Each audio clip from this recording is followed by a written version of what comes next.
আল্লাহ তাআলা বলছেন ওয়াইদ আখাযাল্লাহ, স্মরণ করো সেই সময়ের কথা। কোন সময়? মিসাকান নাবিয়্যিন, এই নবী মুহাম্মদ সহ আরো যত নবী এই পৃথিবীতে আসবে, 1,24,000 হোক অথবা 2,24,000 হোক, 1 লাখ বা 2 লাখ, 1.25 লাখ বা 2.25 লাখ, যত নবী রাসূল এই পৃথিবীতে আসবে সবাইকে সাথে নিয়ে আল্লাহ তাআলা একটা সম্মেলন করেছেন, একটা শপথ বাক্য পাঠ করিয়েছেন, একটা অঙ্গীকারনামা নিয়েছেন, একটা বড় ধরনের সমাবেশ করেছেন। 1,24,000 অথবা 2,24,000 লোক একখানে হলে এটা বড় সমাবেশ হইতে পারে না? অনেক মহাসমাবেশ। এই সমাবেশ আল্লাহ ডাক দিয়েছেন, ডাক দিয়ে নবীদের সাথে তিনি ওয়াদা নিয়েছেন, অঙ্গীকার নিয়েছেন, শপথ বাক্য পাঠ করিয়েছেন। সেই শপথ বাক্যের কথা স্মরণ করো।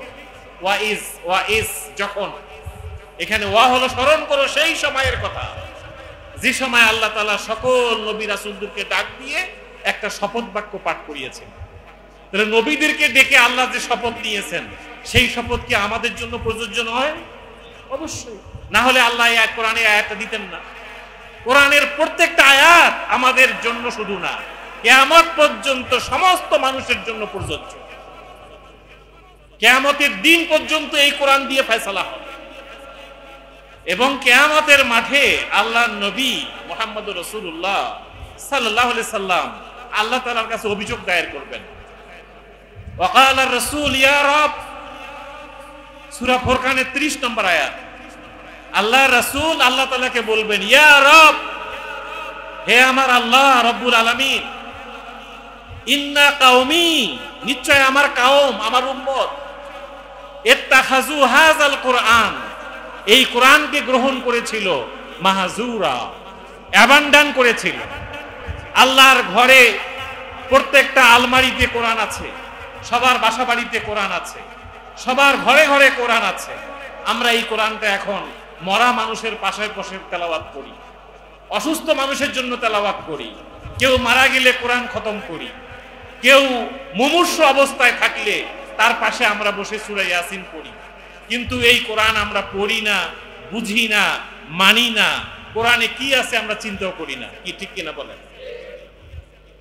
আল্লাহ তাআলার নবী আল্লাহর কাছে কিয়ামতের মাঠে এই ব্যাপারে অভিযোগ দায়ের করবেন, রব্বুল আলামিন, আমি বাদী, আমার পুরো উম্মত বিবাদী, আর আল্লাহ তুমি বিচারক। দেখেন, আপনি কোন উকিল দিয়ে কাজ করবেন চিন্তা করেন, কোন ব্যারিস্টার দিয়ে কাজ করবেন চিন্তা করেন, কাকে সুদ দিয়ে ঘুষ দিয়ে লবিং করে পার পেয়ে যাবেন চিন্তা করেন। আল্লাহর নবী হলো বাদী, আমরা হলাম বিবাদী, আর বিচারক কে? আল্লাহ। সূরা ফুরকানের 30 নম্বর আয়াত। আল্লাহর নবী আল্লাহর কাছে অভিযোগ দায়ের করতেছেন, ইয়া রব, হে আমার আল্লাহ, ইন্না কাওমি, নিশ্চয় আমার উম্মত, ইত্তাখাযু হাযাল কুরআন, এই কোরআনকে গ্রহণ করেছিল মাহজুরা, এটাকে প্রপারলি ইউটিলাইজ করে নাই। যে উদ্দেশ্যে তুমি কোরআন নাজিল করেছিলা সেই উদ্দেশ্য তারা বাস্তবায়ন করে নাই। আমি অভিযোগ দায়ের করলাম, তুমি বিচার করো। এই আয়াতের মধ্যেও আল্লাহ তাআলা বলছেন, ওয়াইজ আখাযাল্লাহ মিসাকান নাবিয়্যিন, স্মরণ করো সেই সময়ের কথা যখন আল্লাহ সমস্ত নবী রাসূলকে ডাক দিয়ে একটা সম্মেলন করলেন।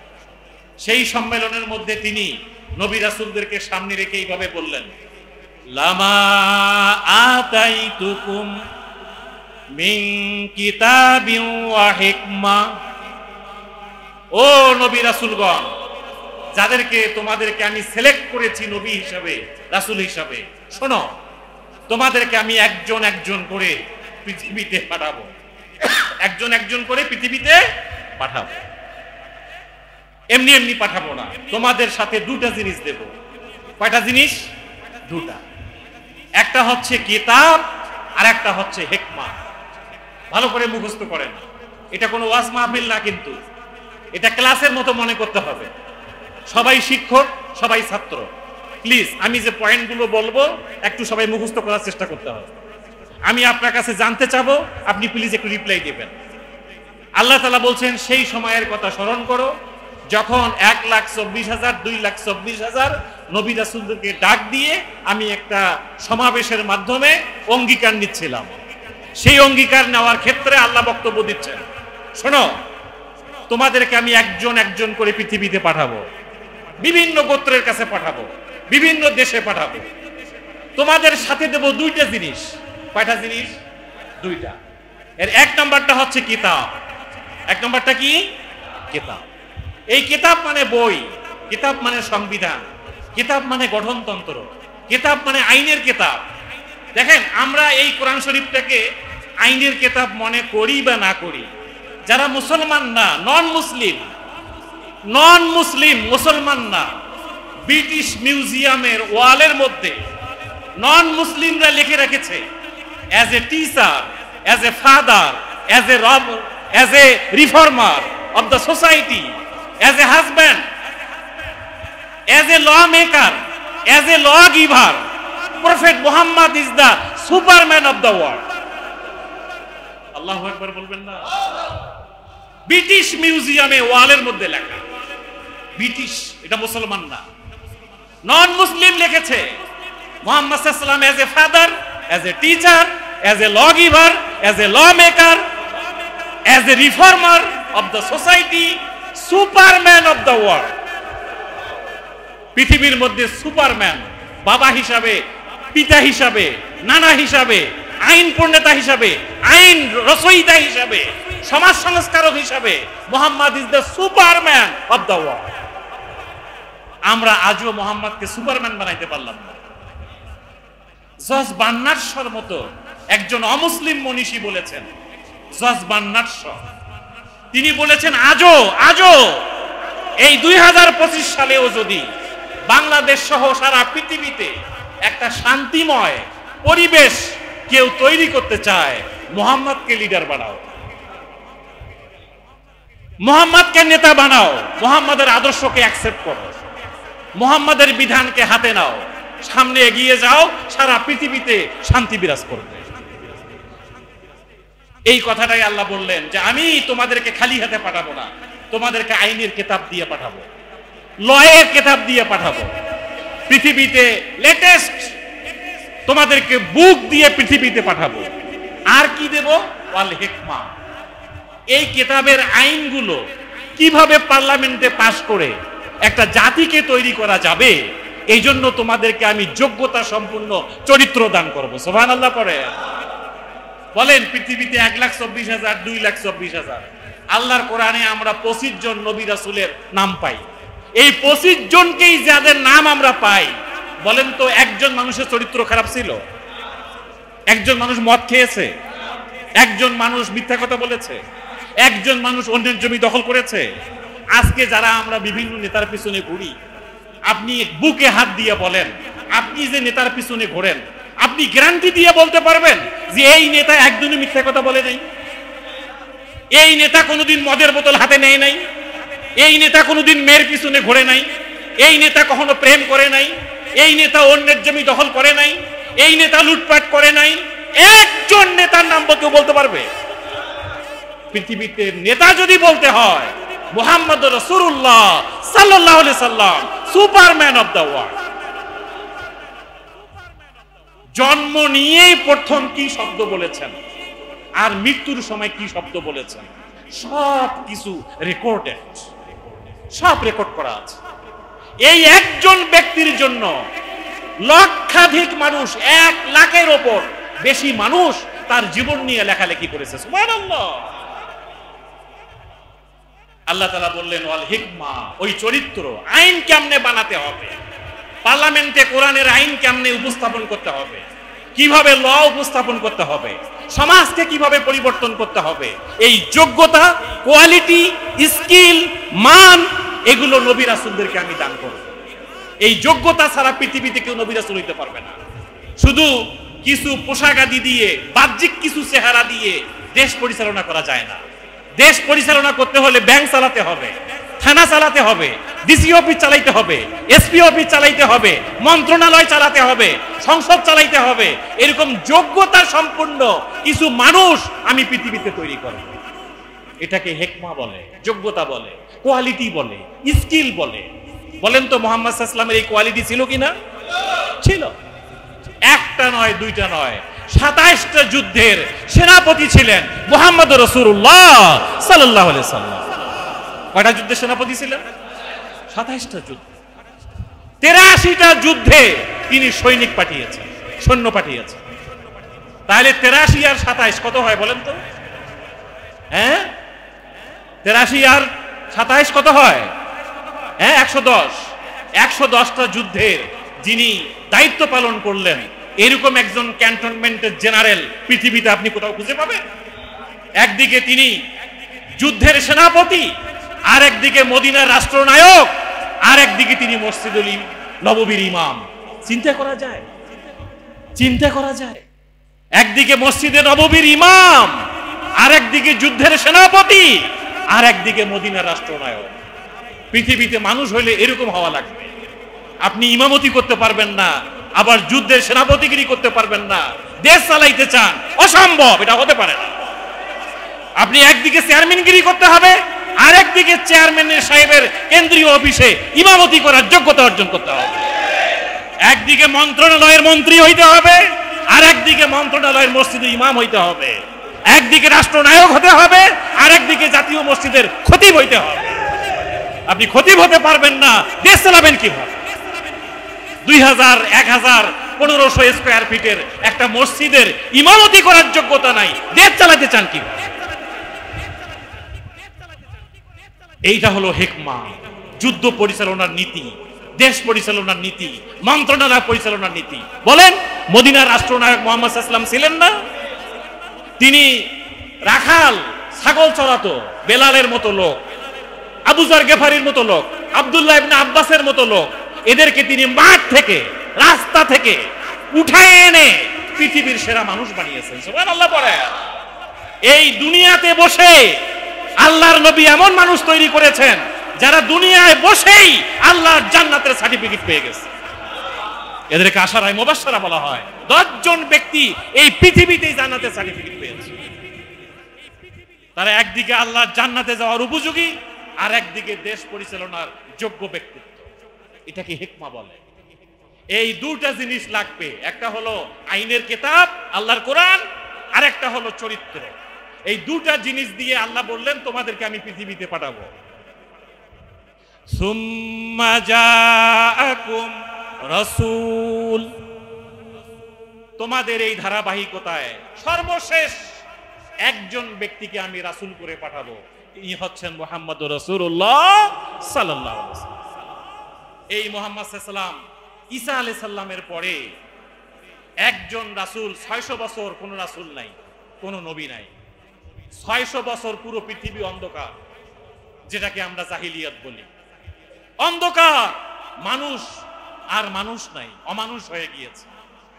একটা মেয়েকে ধর্ষণ করেছে, ধর্ষণ করার পরে 8 মাস 9 মাস পর এই গর্ভবতী মেয়েটাকে ড্রয়িং রুমে নিয়ে আসছে। 10 জন বন্ধু বান্ধবকে দাওয়াত দিয়েছে, করা হয়েছে, ছুরি দিয়ে তার পেটকে কেটে ফেলা হয়েছে, ওই বাচ্চাটাকে বের করে সোফার উপরে থ্রো করা হয়েছে, আরেকদিকে অঙ্গ প্রত্যঙ্গ কেটে মেয়েটাকে হত্যা করা হয়েছে। 10 জন বন্ধু মিলে মদের বোতল খাচ্ছে আর উল্লাস করতেছে। এটাকে অন্ধকার বলে। কি বলবো এটাকে আমরা? অন্ধকার। একটা বাচ্চা সোফাতে চিৎকার করতে করতে মারা যাচ্ছে, আর বাচ্চার মাকে একেবারে টুকরা টুকরা করে কেটে ফেলা হচ্ছে, আর 10-12 জন বন্ধু মিলে মদের বোতল খাচ্ছে আর উল্লাস করতেছে। এটাকে আপনি আলো বলবেন না অন্ধকার বলবেন? অন্ধকার, অন্ধকার। আমি একটা ছোট্ট ঘটনা বলি কোরআন থেকে। একজন সাহাবী ইসলাম গ্রহণ করলেন, কালেমা পড়লেন, লা ইলাহা ইল্লাল্লাহু মুহাম্মাদুর রাসূলুল্লাহ সাল্লাল্লাহু আলাইহি সাল্লাম। কালেমা পড়ার পরে হু হু করে কাঁদছে। রাসূল বললেন, কেন কাঁদছো? বলছি, ইয়া রাসূলুল্লাহ, আমি ইসলাম গ্রহণ করলাম, আমাকে আল্লাহ কি মাফ করে দিবেন? রাসূল বললেন, অবশ্যই আল্লাহ মাফ করে দিবেন। তুমি কালেমা পড়েছো না? ইয়েস, আমি পড়েছি। ইয়া রাসূলুল্লাহ, আমার বিশ্বাস হচ্ছে না। কেন? কই, আমি এমন অন্যায় করেছি আমার মনে হয় না আল্লাহ আমাকে মাফ করবে। কই, কি এমন অন্যায় করেছো বলো? তিনি বললেন, ইয়া রাসূলুল্লাহ, আমাদের সমাজে মেয়েদের কোনো অধিকার ছিল না, কন্যা সন্তানকে জীবন্ত কবর দেওয়া হতো। আমার পরিবারে একটা মেয়ে বাচ্চা জন্ম নিয়েছিল, আমার স্ত্রী আমার কাছ থেকে বাচ্চাটা গোপন করে তার বোনের বাসায় রেখে দিয়েছিল। 4-5 বছর পরে এই বাচ্চাটা যখন আমাদের কাছে আসলো, আমাদেরকে আব্বা আম্মা করে ডাকা শিখলো, তখন আমার স্ত্রী বলল, দেখো আমার কিন্তু মেয়ে হয়েছিল, তুমি মেরে ফেলবা এই ভয়ে আমার আত্মীয়র বাসায় রেখেছিলাম, এখন সে আমাদেরকে আব্বা আম্মা করে ডাকতে পারে, তুমি তাকে আর মেরে ফেলো না। বললেন যে ওকে ঠিক আছে। আবার চিন্তা করলেন না সমাজ কিরকম, কি বলবে, মানুষ কি বলবে, এই যে জেদ, হঠকারিতা, না মানার মানসিকতা। এক সময় সে চিন্তা করলো না এই মেয়েকে বাঁচায় রাখা যাবে না। তিনি তার মাকে বললেন তাকে গোছায় দাও, তাকে সাজায় দাও, আমি তাকে দাওয়াত খাওয়াতে নিয়ে যাব। তিনি চাদর গায়ে দিয়ে বগলের মধ্যে কোদাল নিয়ে রওনা দিলেন। মরুভূমিতে ফাঁকা জায়গায় যে একটা জায়গায় গর্ত খনন করা শুরু করলেন। তিনি যখন গর্ত খনন করছেন, ওই গর্ত থেকে ধুলাবালি এসে বাচ্চার বাবার গায়ের মধ্যে, জামার মধ্যে লাগতেছে। বাচ্চাটা দৌড়ে এসে জামা ঝাড়তেছে আর বলতেছে, আব্বু তুমি কেন এত কষ্ট করছো? ইয়া রাসূলুল্লাহ, হে আমার সেই মেয়েটার কথা আমি শুনি নাই। পরিমাণ মতো গর্ত খনন করা যখন হয়ে গেল, আমি তখন আস্তে করে ডেকে এনে তাকে সজোরে এখানে থরো করে দিলাম, গর্তের মধ্যে ফেলাই দিলাম। বাচ্চাটা চিৎকার করে বলছে, আব্বু আমি তোমার তো কোনো অন্যায় করিনি, আমি তোমাকে তো কোনো বিপদে ফেলে দেই নেই, কেন তুমি আমাকে মারতে চাও? আমি তো স্বপ্ন দেখতে চাই, আমি একটা সুন্দর পৃথিবী দেখতে চাই, কি জন্য তুমি আমাকে মেরে ফেলতে চাও? ইয়া রাসূলুল্লাহ, মেয়েটার আমি কোনো কথা শুনি নাই, একটা বড় পাথর হাতের মধ্যে নিয়ে এসে মেয়েটার বুক বরাবর যখন নিক্ষেপ করলাম, রক্তের ফিনকি বের হয়ে আমার জামা ভিজে গিয়েছিল। মেয়েটা শুধু চিৎকার করে বলছিল আব্বু আব্বু বলে চিৎকার করেছিল। আমি তার কোনো কথা শুনি নাই, মাটি চাপা দিয়ে চলে এসেছি। আজকে কালেমা পড়ে আমার কাছে মনে হচ্ছে আল্লাহ কি আমার এই অন্যায় মাফ করবে? আল্লাহর নবী এই কথা শুনে চোখের পানি ঝরঝর করে পড়ছে। হায় রে, মানুষ এত অমানুষ হতে পারে, এত অমানুষ হতে পারে। এই জীবন্ত কন্যা সন্তানদেরকে যারা গর্তের মধ্যে ফেলাই দিয়ে হত্যা করেছিল, কিয়ামতের মাঠে এই বাচ্চাদেরকে গর্ত থেকে উঠানো হবে, জিজ্ঞাসা করা হবে মিন আইয়ে জামবিন কুতিলাত। বাচ্চাকে যারা খুন করেছে তাকে জিজ্ঞেস করা হবে না, যারা খুন হয়েছে তাকে জিজ্ঞেস করা হবে। দেখেন কথাটা কত গুরুত্বপূর্ণ, সায়েন্টিফিক কথা। যে খুনি তাকে জিজ্ঞেস করা হবে না কি জন্য হত্যা করেছিল, যাকে খুন করা হয়েছে তাকে জিজ্ঞেস করা হবে। গত 50 বছরে অন্যায়ভাবে তোমরা যাকে হত্যা করেছো তোমাদেরকে জিজ্ঞেস করা হবে না, যাদেরকে হত্যা করেছো তারা কিয়ামতের মাঠে আল্লাহর কাছে সব কথা খুলে বলবে।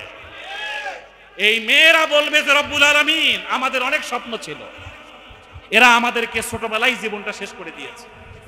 এরা অনেক অভিযোগ দায়ের করবে, যার যা অভিযোগ আল্লাহর কাছে দায়ের করা হবে। ওই যাকে হত্যা করা হয়েছে তার প্রশ্নের উত্তরের ভিত্তিতে আল্লাহ বিচার ফয়সালা করবে।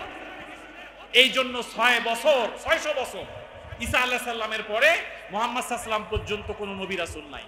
অন্ধকার অন্ধকার অন্ধকার। এই অন্ধকারের কারণেই একটা আলোর প্রয়োজন ছিল। কিসের প্রয়োজন ছিল? একটা আলোর দরকার ছিল। সব নবী রাসূল বলে গেছে আমাদের পরে একজন নবী আসতেছে, একজন আসতেছে। সর্বশেষ ঈসা আলাইহিস সালাম বলছেন আমার পরে একজন রাসূল আসতেছে, ইসমুহু আহমদ, তার নাম হবে আহমদ। সূরা সফের মধ্যে আল্লাহ কথা বলেছে। এর অর্থ হচ্ছে এই যে এখন লাইট জ্বলতেছে এই মসজিদের ভেতরে, এই লাইটগুলো কি প্রমাণ করে? তোমরা আর একটু অপেক্ষা করো, এই কিছুক্ষণের মধ্যে সকাল হলেই একটা সূর্য দেখা যাবে, আর মসজিদে আলো জ্বালাতে হবে না। কথা কি বুঝতে পারতেছেন আপনারা? কথাটা বুঝে নিতে হবে। এই লাইটগুলো আমাদেরকে কি বলতেছে? যে এই লাইট বেশিক্ষণ জ্বালাইতে হবে না, সুবহে সাদেক পর্যন্ত অপেক্ষা করো, একটা সূর্য উঠে গেলে আর এই লাইটের দরকার হবে না। আল্লাহু আকবার। নবী মুহাম্মদ পৃথিবীতে একটা আলো, সিরাজাম মুনির, তিনি আসলে আর কোন নবী রাসূলের দরকার হবে না, এই কথাটাই তারা বলেছে। মুসাদ্দিকুল লিমা মাআকুম। এই মুহাম্মদ সাল্লাল্লাহু আলাইহি ওয়াসাল্লাম পৃথিবীতে 600, ঈসা আলাইহিস সালামের পরে 600 বছর পরে পৃথিবীতে আসলেন। যে অন্ধকারের কারণে একজন সূর্যের একটা আলো, একটা প্রদীপের দরকার ছিল, আজকে 2025 সালে এসে এই বাংলাদেশে আমার কাছে মনে হচ্ছে যে অন্ধকারের কারণে আল্লাহর নবীর পৃথিবীতে আগমন দরকার ছিল, আজকে গত 50 বছরে আমরা সেম অন্ধকারের দিকে এগিয়ে যাচ্ছি। বলেন অন্ধকার মানে দুর্নীতি, অন্ধকার মানে সন্ত্রাস, অন্ধকার মানে মারামারি। 3 বছরের কন্যা সন্তানকে ধর্ষণ করার পরে কেটে কেটে টুকরা করে বস্তাবন্দি করে সাগরে ভাসায় দেওয়াটার নাম কি? অন্ধকার বলবেন না আলো বলবেন? একটা ব্যবসায়ী মানুষকে দিন দুপুরে রাস্তার মধ্যে ফেলাই দিয়ে পাথর দিয়ে হত্যা করার নাম, এটা কি আলো না অন্ধকার? অন্ধকার। আমরা অন্ধকার দেখতে পাচ্ছি। আজকের এই 2025 সালে এসে আমার কাছে মনে হয় এই বাংলাদেশ সহ এই পৃথিবীকে আলোকিত করতে চাইলে নবী মুহাম্মাদের আদর্শ ছাড়া আর কোনো পথ নাই, আর কোনো পথ নাই, আর কোনো পথ নাই আমাদের কাছে। এই কথাটাই আল্লাহ তাআলা বললেন, লামা আতাইতুকুম মিন কিতাবিন ওয়া হিকমা সুম্মা জাআকুম রাসূল। একজন রাসূল তোমাদের কাছে আমি পাঠাবো। ওই রাসূল যখন আসবে তখন তোমাদের 2টা কাজ। কয়টা কাজ বলেন তো? 2টা কাজ। 1 নম্বর, লা তুকমিনুন্না বিহি ওয়া লা তানসুরুন্নাহু। লামে তাকিদ কি বলেন হুজুর? বলেন নুনে সাকিলা কি? এর অর্থ কি? এত গুরুত্বপূর্ণ এটা যে 2টা তাকিদ দিয়ে আল্লাহ তাআলা বলতেছেন 2টা কাজ, 2টা দায়িত্ব তোমাদের। শোনো, নবী মুহাম্মদ যখন পৃথিবীতে যাবে তখন তোমাদের 2টা কাজ। 1 নম্বর, লা তুকমিনুন্না, ওই নবীর আদর্শ তোমাদেরকে মেনে নিতে হবে। সুবহানাল্লাহ পড়েন। কার আদর্শ মেনে নিতে হবে? নবীর আদর্শ। নবীর আদর্শ কি? নবীর আদর্শ টুপি পরা, ভালো কথা, আলহামদুলিল্লাহ। নবীর আদর্শ দাড়ি রাখা, আলহামদুলিল্লাহ। নবীর আদর্শ জুব্বা পরা, আলহামদুলিল্লাহ। নবীর আদর্শ লাউ খাওয়া, কদু খাওয়া। নবীর আদর্শ সুরমা মাখা। নবীর আদর্শ মিলাদ করা, ভালো অনেক কিছু আপনারা আবিষ্কার করছেন। কিন্তু আমি গত 2-3 মাসে একটা মাদ্রাসার শিক্ষক নিয়োগের জন্য 15 জন হাফেজের ভাইবা নিয়েছি। এই 15 জন হাফেজকে আমি জিজ্ঞেস করেছি, বলেন তো এই পৃথিবীতে আল্লাহর নবী মুহাম্মদ সাল্লাল্লাহু আলাইহি ওয়াসাল্লাম কেন এসেছিলেন? কেন এসেছিলেন? আল্লাহ তাআলা এই কোরআনটাকে পৃথিবীতে কেন পাঠিয়েছেন? 15 জনের একজনও আমাকে জবাব দিতে পারে নাই। আমি এই 15 জনের দোষ দেই না, এটা আমাদের প্রবলেম অফ এডুকেশন সিস্টেম। আমাদের দেশে একাডেমিক লেখাপড়ার সমস্যার কারণে একদিকে অনার্স মাস্টার্স করার পরেও আরেকদিকে কওমি মাদ্রাসার একজন বড় মুফতি হওয়ার পরেও, আরেকদিকে আলিয়া মাদ্রাসার কামিল পাস করার পরেও, ডক্টরেট নেওয়ার পরে, পিএইচডি নেওয়ার পরে, বড় বড় মন্ত্রী এমপি হওয়ার পরেও, ইউনিভার্সিটির ভাইস চ্যান্সেলর হওয়ার পরেও এখনো জানে না এই পৃথিবীতে আল্লাহর নবী কেন এসেছেন। কি আশ্চর্য কথা! বলেন আপনি এই আপনার আশপাশে যে কয়টা ভার্সিটি আছে, যান কালকে ভাইস চ্যান্সেলরকে জিজ্ঞেস করেন। আপনি তো একটা ইউনিভার্সিটির ভাইস চ্যান্সেলর, বলেন আল্লাহ তাআলা এই পৃথিবীতে আল্লাহর নবীকে কেন পাঠিয়েছেন? আমি চ্যালেঞ্জ দিলাম, বলেন বলেন। আমি অনেক মুফতিকে জিজ্ঞেস করেছি, আল্লাহ তাআলা এই পৃথিবীতে আল্লাহর নবীকে কেন পাঠিয়েছেন? বলেন আল্লাহ তাআলা এই কোরআনকে পৃথিবীতে কেন পাঠিয়েছেন? 3টা সূরাতে আল্লাহ এই কথা বলেছেন। কয়টা সূরা? 3টা। তাহলে আল্লাহর কথা শুনবো না পীর সাহেবের কথা শুনবো? আল্লাহর কথা শুনবো না ভাইস চ্যান্সেলরের কথা শুনবো? আল্লাহর কথা শুনতে হবে। 3টা সূরা। 1 নম্বর সূরা আস-সাফ, 2 নম্বর সূরা আল-ফাতহ, 3 নম্বরে সূরা আত-তাওবা। 3টা সূরা। 3টা সূরার একটা সূরার আয়াত নম্বর 33, একটা সূরার আয়াত নম্বর 28, একটা সূরার আয়াত নম্বর 9। সূরা আস-সাফ 9 নম্বর আয়াত, সূরা তাওবা 33 নম্বর আয়াত। পড়ে দেখেন একই আয়াত। আল্লাহ তাআলা বললেন, হুয়াল্লাযী আরসালা রাসূলাহু বিল হুদা ওয়া দীনিল হক লিইয়ুযহিরাহু আলাদ দীনি কুল্লি। একেবারে এই সেম কথা 3টা সূরা। আল্লাহ তাআলা বললেন, আমি আমার রাসূলকে পৃথিবীতে পাঠিয়েছি, মুহাম্মদকে পৃথিবীতে পাঠিয়েছি, তার সাথে দিয়েছি আমার কোরআন। এই মুহাম্মাদের কাজ হলো তিনি পৃথিবীতে যেয়ে দেখবেন মানুষগুলো কোনো না কোনো আইনের মধ্যে আছে, কোনো না কোনো কিতাবের আইন মেনে চলতেছে, কোনো না কোনো সংবিধানের অধীনে মানুষ বসবাস করতেছে। মানুষ তো সংবিধান ছাড়া, আইন ছাড়া কোনো দেশে, কোনো পৃথিবীতে থাকার কথা না। কথা ঠিক না? আল্লাহর নবী পৃথিবীতে যেয়ে দেখবে মানুষ কোনো না কোনো আইন কানুনের মধ্যে আছে। এই নবী যখন পৃথিবীতে যাবে তখন আর কোনো আইন কানুন চলবে না, আর কোনো বিধান চলবে না, আর কোনো তন্ত্র মন্ত্র চলবে না, আর কোনো আদর্শ চলবে না, আর কোনো দল মত কিচ্ছু থাকবে না। একটা আদর্শ নিয়ে পৃথিবীতে এগিয়ে যেতে হবে, সেটা হলো আল্লাহর এই কোরআনকে ওই দেশের পার্লামেন্টে পাস করতে হবে। পরিষ্কার কথা, আমি বললাম, রেকর্ড হচ্ছে এখানে, আপনারা রেকর্ড করে নেন, আগামীকাল এই কথা নিয়ে মাঠে ময়দানে ছড়িয়ে পড়েন যে আল্লাহর নবী পৃথিবীতে কেন এসেছিলেন। এইটা যদি 50 বছরেও আপনি না বোঝেন, আর কিছু করার নেই। আল্লাহর এই নবীকে আল্লাহ পৃথিবীতে পাঠিয়েছেন, আল্লাহর এই কোরআনকে যে দেশের মানুষ যে পার্লামেন্ট দিয়ে চলে, ওই পার্লামেন্টে আল্লাহর কোরআনকে বিজয়ী করতে হবে। লিউজহিরাহু আলা দ্বীনি কুল্লি, সকল মুফাসসিরিনে কেরাম বলেছেন লিউগলিবাহু আলা সাইরিল আদিয়ান, পৃথিবীতে যত দল মত ধর্ম বর্ণ নির্বিশেষে সবার উপরে আল্লাহর কোরআনকে বিজয়ী করতে হবে। এই দায়িত্ব নিয়ে মুহাম্মদ সাল্লাল্লাহু আলাইহি ওয়াসাল্লাম দুনিয়াতে আসছেন। আপনি এই দায়িত্ব বুঝলেন না, দাড়ি রাখা বুঝলেন, আলহামদুলিল্লাহ, টুপি পরা বুঝলেন, জুব্বা পরা বুঝলেন, বলেন এই বুঝটা আপনি কোরআন শরীফের কোন আয়াত থেকে পেয়েছেন? কোন আয়াতে কথা লেখা আছে? আমি টুপি পরেছি, আলহামদুলিল্লাহ, আমি টুপিকে আমি ঘেন্না করছি না, আপনি জুব্বাকে আমি ঘেন্না করছি না, আমি তাসবিহ দানাকে ঘেন্না করছি না, কিন্তু আপনি একটা কথা বলেন, আল্লাহর কোরআনে আল্লাহ নবীকে যে কারণে পাঠিয়েছেন আপনি সেই কারণটা ভুলে গেলে চলবে? চলবে। এই কথাটাই আল্লাহ বললেন তোমাদের দুইটা কাজ। এক নম্বর, ওই নবীকে আমি যে উদ্দেশ্যে পাঠালাম সেই আদর্শকে তোমাকে গ্রহণ করতে হবে। লা তুমিনুন্না, 2 নম্বর, 1 নম্বর শেষ। 2 নম্বর, ওয়ালা তানসুরুন্না,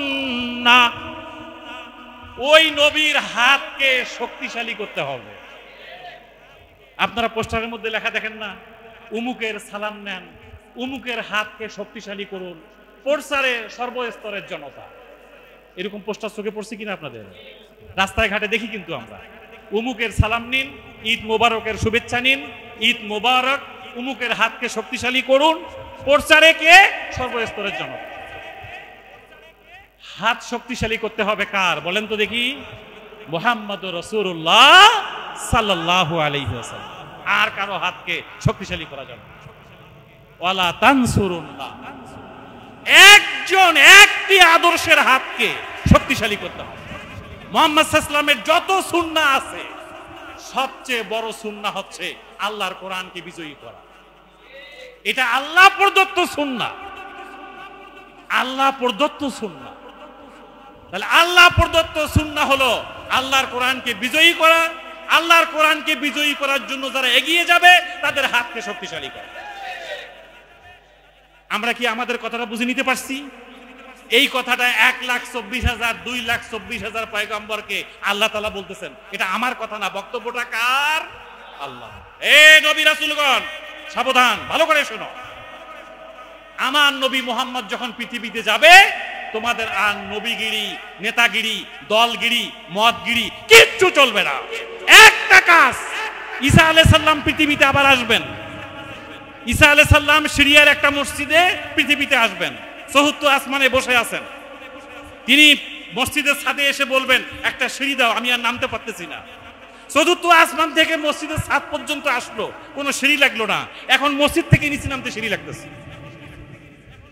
এটা হলো হিউম্যান ইস্যু, মানবিক ইস্যু। এর আগে মানবিক ছিল না। আসমানের উপরে থাকার সময় আল্লাহর কাছে এসেছিল, ওখানে আল্লাহর হেফাজতে আছে।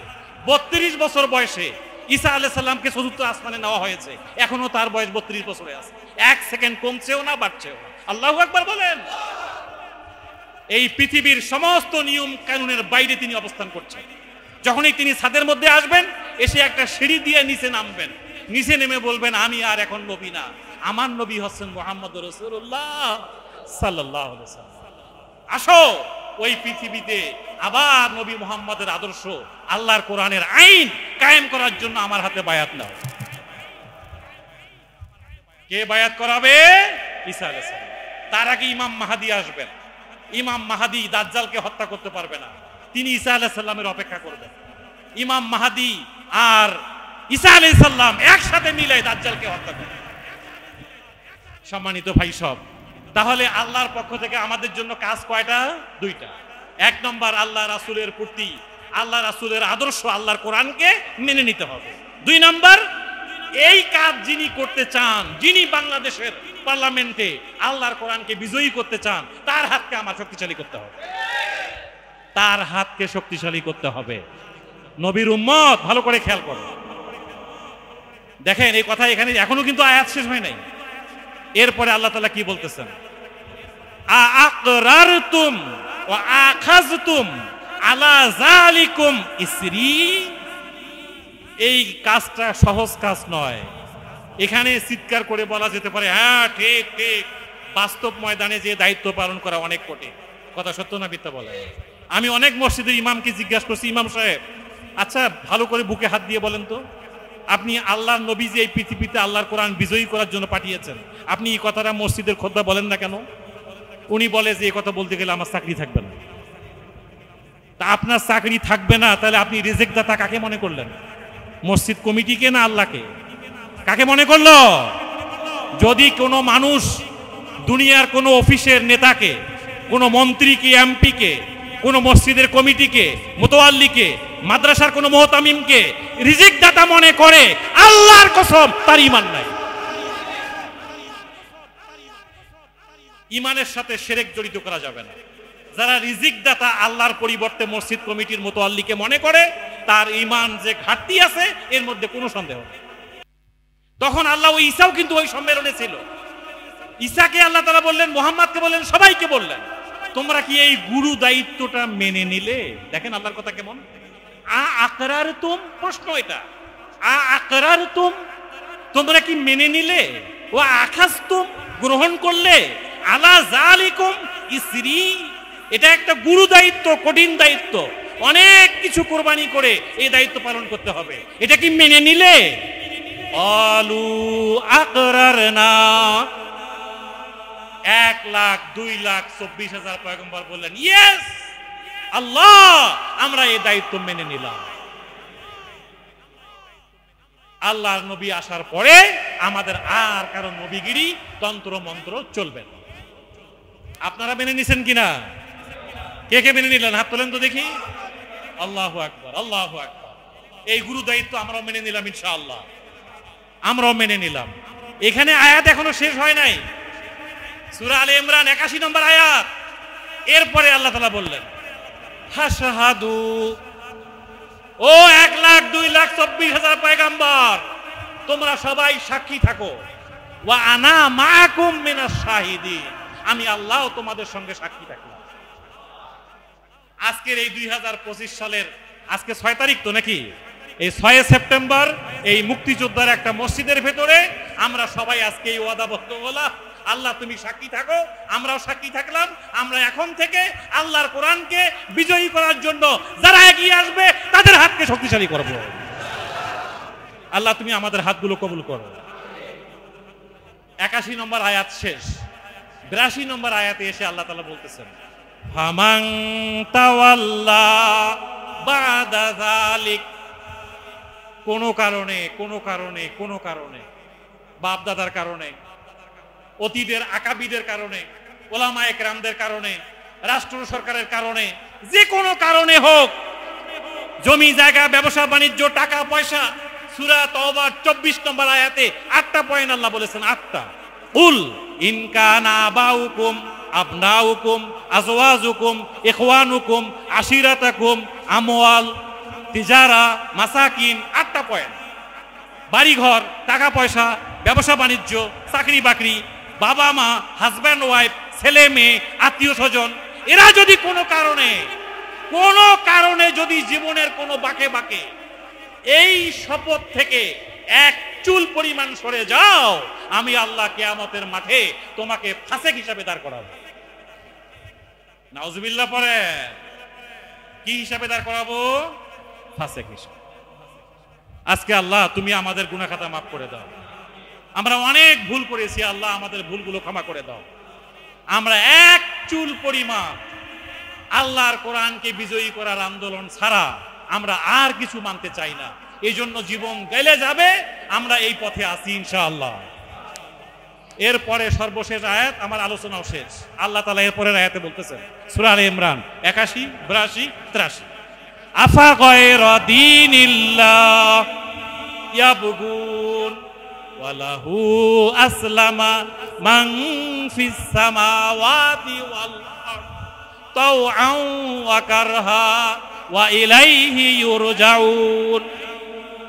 ও পৃথিবীর মানুষ, তোমরা যারা গাজীপুরে বসবাস করতেছো, আল্লাহ রাসূল যে কোরআন তোমাদের কাছে নিয়ে আসছেন, আমরা সবাই বলি ওমা আরসালনাকা ইল্লা রাহমাতাল লিল আলামিন। আল্লাহর নবী মুহাম্মদ সাল্লাল্লাহু আলাইহি ওয়াসাল্লাম পৃথিবীর জন্য কি রহমত না গজব? আবার বলেন রহমত। আল্লাহর নবী মুহাম্মদ যদি পৃথিবীর জন্য রহমত হয়, তাহলে আজকে যারা ঐক্য কমিশনের মধ্যে দৌড়াদৌড়ি করতেছেন, জামাত ইসলামী ডাক্তার শফিকুর রহমান, বিএনপির মির্জা ফখরুল, এনসিপির আবার যারা আছে, চরমনাইট যারা আছে, তারপরে আমাদের অন্যান্য দলের যারা আছে, আমি সবাইকে বলতে চাই, আল্লাহর নবী যে রহমত, এই কথাটা আপনারা তো সবাই বলেন। তাহলে আল্লাহর নবী রহমত হইলে জাতীয় ঐক্যমতের সকল সিদ্ধান্তে আল্লাহর নবীর আল্লাহর কোরআনটাকে রহমত হিসাবে আপনারা নিচ্ছেন না কেন? এই কথা ঠিক ঠিক তিনজন ঠিক বলছেন, বাকিরা কি হয়েছে? আল্লাহর নবী যদি রহমত হয়, জাতীয় ঐক্য কমিশনকে আমরা বলতে চাই, রহমতের জন্য আল্লাহর কোরআনকে হাতে নেন, আল্লাহর কোরআনটাকে হাতে নেন। এটা কারো বাপের পৈতৃক সম্পত্তি নয়, এটা জামাতের কিতাব না, চরমনার কিতাব না, তাবলিগের কিতাব না, আওয়ামী লীগের কিতাব না, জাতীয় পার্টির না, বিএনপির না, আল্লাহর কিতাব। এই কিতাবকে গ্রহণ করেন, আল্লাহর এই জমিনে আল্লাহ অবশ্যই শান্তি দেবেন। এই কথাটাই আল্লাহ বলে, আফা গায়রা দীনিল্লাহ ইয়াবগুন। আমার এই কোরআনের আইন ছাড়া কোন আইন মানতে চাও? বলো, কোন আইন মানতে চাও? ওয়ালাহু আসলামা, অথচ সবাই এই আইন মেনে চলছে। কারা? মান ফিস সামাওয়াতি ওয়াল আরদ, আসমান এবং জমিনে যা কিছু আছে, তাওআন ওয়া কারহা, ইচ্ছাই হোক অনিচ্ছাই হোক। গাছ গাছালি, আপনি বলেন কাঁঠাল গাছ, আপনি 50 বছর ধরে একটা কাঁঠাল গাছ দেখতেছেন, ও কি কাঁঠাল ছাড়া আম গাছ দিয়েছিল ওই গাছ থেকে? বলেন। আল্লাহ কাঁঠাল গাছকে বলছে তুমি শুধু কাঁঠাল দিবা। আম গাছকে আপনি বলেন তো 30 বছর 20 বছর পরে আম গাছে হঠাৎ অন্য কোনো ফল হচ্ছে দেখা গেছে এরকম? না। আম গাছকে আল্লাহ বলছে তুমি শুধু আম দিবা। ঢেঁড়সের গাছে ঢেঁড়স, পটলের গাছে পটল, আলুর গাছে আলু, ঝর্ণা যেভাবে আসে ওইভাবেই আসতেছে, খেজুরের গাছে খেজুর। আপনার চোখ দীর্ঘ 50 বছর দেখার দায়িত্ব পালন করতেছে, আপনি চাইলে এই চোখ দিয়ে শোনার কাজ করাইতে পারবেন কি? পারবেন কেউ? আপনার জিহ্বাতে আল্লাহ 10,000 রকমের টেস্ট স্বাদ গ্রহণ করার একটা টিস্যু বানিয়ে দিয়েছে।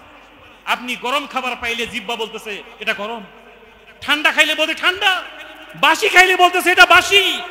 আপনার জিহ্বার মধ্যে আল্লাহ 10,000 রকমের টেস্ট একসঙ্গে দিয়েছে। সুবহানাল্লাহ পড়েন। তাহলে আপনার জিহ্বায়, চোখে, কানে, অঙ্গ প্রত্যঙ্গ, সারা আসমান জমিন সবাই আল্লাহর আইন মেনে চলছে, তুমি কার আইন মানতে চাও? আল্লাহর কোরআন। ওয়া ইলাইহি ইউরজাউন, আমার আইন মানো বা না মানো, প্লিজ বি কেয়ারফুল, আমার কাছেই ফিরে আসতে হবে। তোমার কন্ট্রোল কার হাতে? কার হাতে? রিমোট কার হাতে? সিসি ক্যামেরা কার হাতে? আল্লাহর হাতে। ওই আল্লাহর কাছে ফিরে যেতে হবে। যে কোনো সময় এই মসজিদে মাইকে ঘোষণা আসতে পারে, গতকালকে এখানে আলোচনা ছিল, আজকে দুনিয়াতে নাই। ওই আল্লাহর কাছে ফিরে যেতে হবে। আজকেও যদি আমরা তওবা করে আল্লাহর কোরআনের পাখি, আল্লাহর কোরআনের অনুসারী, আল্লাহর কোরআন যারা ধারণ করছে তাদের হাতকে আমরা আজকে যদি শক্তিশালী করার নিয়ত করতে পারি, তওবা করি, আজকে মারা গেলে আল্লাহ আমাদেরকে জান্নাত দিয়ে দেবে। 90,000 জাদুকর ফেরাউন নিয়ে আসছে আলেকজান্দ্রিয়ার মাঠে। কত হাজার জাদুকর? 90,000। মুসার কন্ট্রোল, মুসাকে ফেল করার জন্য 90,000 জাদুকর। মুসা যখন লাঠি ফেলাই দিল, বড় আকারে একটা সাপ হয়ে উঠল। ফেরাউন 90,000 জাদুকরকে বলল ঠেকাও। ওরা যখন ঠেকাতে গেল, মুসার যে হাতের লাঠি এটা যখন সাপ হয়ে গেল, আশরাফ আলী থানভী রহমাতুল্লাহ বলেন এই সাপের নিচের ঠোঁটটা মাটিতে, উপরের ঠোঁটটা আসমান চলে গেছে। একবার নিঃশ্বাস নিয়েছে, 90,000 জাদুকরের যা কিছু আছে সব ভেতরে ঢুকে গেছে। সেকেন্ড টাইম নিঃশ্বাস নিলে 90,000 সহ ঢুকে পড়বে। ওরা যখন এটা বুঝে ফেলেছে তখন তারা বলছে নো নো, এটা কোনো জাদু হইতে পারে না, এটা আল্লাহর কিতাব, আল্লাহর বিধান। আমরা কালেমা পড়ে মুসলমান হয়ে গেলাম। 90,000 জাদুকরকে একসাথে ফেরাউন ফাঁসি দিয়েছে। একসাথে 5 মিনিটের মধ্যে একজন কাফের, মুশরিক, বেঈমান, জাদুকর মুসার প্রতি ঈমান এনে আল্লাহর জান্নাত চলে গেছে। আজকে কি আমরা ঈমান আনতে পারি না? এরকম ঈমান বলেন কার হাতকে শক্তিশালী করব? আল্লাহর কোরআনের হাত। আল্লাহ আমাদের সবাইকে আল্লাহ রাসূলের এই জীবনী, আল্লাহর কোরআন থেকে আমাদেরকে মানার, বুঝার, আল্লাহর কোরআনের দিকে এগিয়ে যাওয়ার তৌফিক দান করুন। ওমা তৌফিক ইল্লা বিল্লাহ। আসসালামু আলাইকুম ওয়া রাহমাতুল্লাহি ওয়া বারাকাতুহু।